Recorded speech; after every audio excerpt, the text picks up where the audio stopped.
What's up again, everybody? Last time we were together, we talked about 5 cards that we would not be missing once modern rotation hits. Today, I'm going to talk about the 5 cards that I will miss once rotation occurs. These are 5 cards that I thoroughly enjoyed and I wish were still around, but unfortunately will be moving from the modern age into the likes of the golden age. All of these are my personal picks. I haven't considered what, maybe what other people think. This is literally just a list of cards that I love and I am sad to see disappearing off into golden age rather than in the more restrictive format of modern age, which I love building for personally. So kicking us off at number 5 is Team Up. Team Up is a 4-cost basic action that says each of your character dice get +1 attack and +1 defense for each different affiliation among your active character dice, -1 until the end of the turn. If you've never played a Team Up team, they are so much fun and they can do so much damage after a little bit of setup. I love the idea of a win condition that brings together these disparate parts, these characters you normally wouldn't see together that may not have normal synergies, but because they all have different affiliations, they all feed this Team Up engine wherein you get them all in the field, you play Team Up, and all of a sudden you attack for like 55 damage. It was open to like control builds. You could play aggro things where you just buy a bunch of cheap blank text characters that have a bunch of affiliations and then slam Team Ups constantly. There were a ton of different ways that you could do it. It was never super competitive, sadly, even though I thought it might have been, and I am honestly very sad to see this card go. I'm hoping that they reprint this in a future set because I would love Team Up to be a thing. All right, next up at number 4 is King Black Bolt, Ruler of Atalan, a 4-cost crossover character, except you have to pay literally every energy type to purchase him. He's both a villain and an inhuman.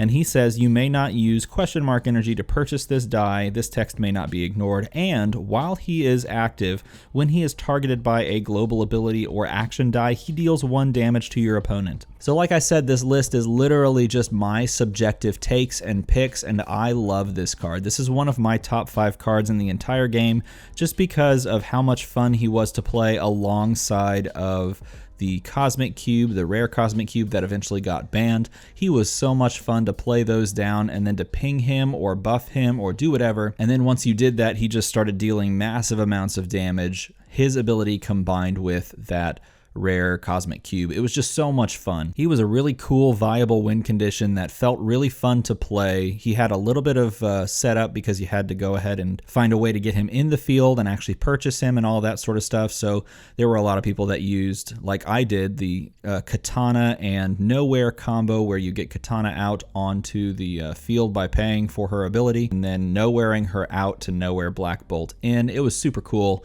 Love the idea of that team and that card and that win condition, and I will be sad to see this one go. Okay, number 3 is another one of my favorite cards. I don't think it makes my top 5 of all time list, though it might. It might be pretty close. This is Owlman, the super rare. I Own This City. 5-cost shield character with that crime syndicate affiliation. He says while Owlman is active, your villain character dice get +1 attack and +1 defense.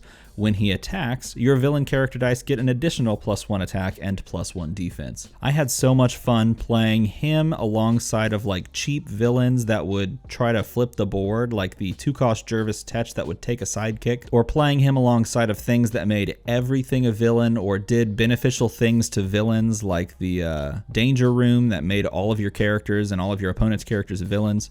He was a really fun win condition. I loved building around him. In fact, if you watched the How to Build a Dice Masters team, this is literally the card that I built around, and it was because I was building around him at the time I was making that video, and he was just so much fun to mess around with. I couldn't help but keep trying it. He's been semi-relevant this whole time as well, even when the Justice League set came out, the campaign box, the Justice campaign box, once that released, and we got access to the Black Canary that makes it impossible for villains to block. He was viable even then because you'd pair him with her and all of a sudden you'd have these buffed up villains on your team when you played Danger Room and your opponent's stuff couldn't block your buffed up villains. It was really, really cool team, and I love that he's kind of stayed consistent since he's been released, and I'll be sad to see him go, as I have said with the other cards on this list. Okay, at number 2 is a card that I think a lot of people are going to be sad to see go. This is Mimic Borrowed Talent, a 3-cost mask character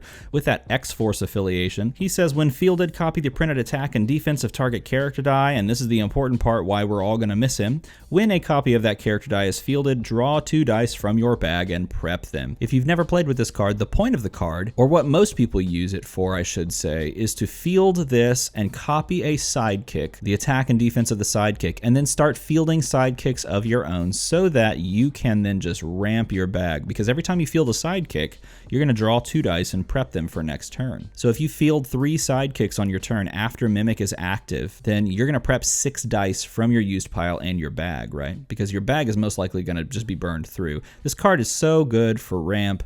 There's nothing like it in this game. It does need a little bit of a setup because you do have to have a sidekick out there, and a sidekick maker is pretty good, and things that fix sidekicks are pretty good. So he takes some setup in order to make work, but his power level is just off the charts. There's nothing quite like Mimic ramp in the game, and the fact that it's now rotating is going to leave a huge void in the form of ramp going forward into this new modern meta. We're going to have to really find something that ramps sort of like this, or really any ramp whatsoever, but nothing's really ever going to measure up to Mimic ramp unless they just release something even more powerful than this. Alright, so those are 4 of my top 5. It's now down to 1 card, and the number 1 card that I am going to miss in rotation, once rotation hits, is none other than Shriek Sonic Beam. No, I'm just kidding. The last card on my list, the number 1 card on my list, is actually the Collector, Tanelier Tavan. He's a rare 5-drop mask character, villain affiliated. And if you don't know this card, he says, while the Collector is active, once per turn, you may pay the purchase cost of target unpurchased character die -2 to a minimum of 1.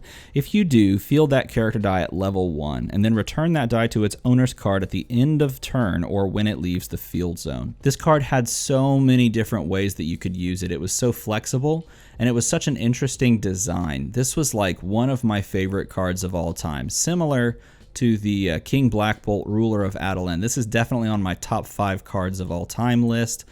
The ability was so unique, and the fact that you could basically just pull any die that you wanted to that was still on a card, both yours or your opponent's, at any time, just meant that you had all of these options available at any time, and it was really up to you to decide what you were going to pull at what time. It really made you feel powerful in that decision-making process because you had all of these options, and it was definitely something that you had to build around onto your team because you wanted to take advantage of these while active abilities, or perhaps when fielded effects, because this does field the die, things that would get KO'd perhaps. You could really take this in any direction that you wanted to, and it fostered really unique, thoughtful team building and thoughtful decision making and play during the game. This card is just amazing. I'm going to be really sad to see it go. We are getting a reprint of the Collector character, and there is one of the Collectors that has a similar ability to this, but it doesn't have the same power level, so I am going to be sad to see this more powerful one rotate into Golden Age.